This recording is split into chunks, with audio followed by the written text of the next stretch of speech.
Tänään arvostellaan kaupan paskimmat karkkipussit pikkusiskon kanssa. Ihan eka mun tuli mieleen, että kuka ostaa tätä? Voin kuvitella, että sä oot silleen niin kuin 80-90-vuotias ja siinä tilanteessa ostat tällaisen karkkipussin, eiks niin? Tää on tämmönen, että jos sä et niinku tykkää mistään karkista, mutta sä haluat esittää, että sä saat karkkiin, niin sä ostat tämmösen. Okei, jos sä syöt näitä.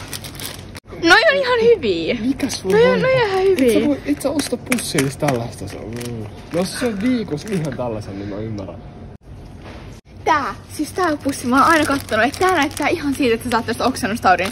Kun jostain karkeasta näet, että siitä tulee oksennustauti, niin tää on niin semmonen, että tästä tulee oksennustauti. Me ei ikin tulla saamaan Fatserin sponsseja jälkeen. Sä oot joko psykopaatti tai sä oot speed. Tästä me puhuttiin jos sä syöt tätä tai ei mut, siis pienempänä mä söin nyt ihan sikan. Ei kukaan täysjärkinen syö näitä. Kommentoikaa, jos pitäisi tehdä part 2.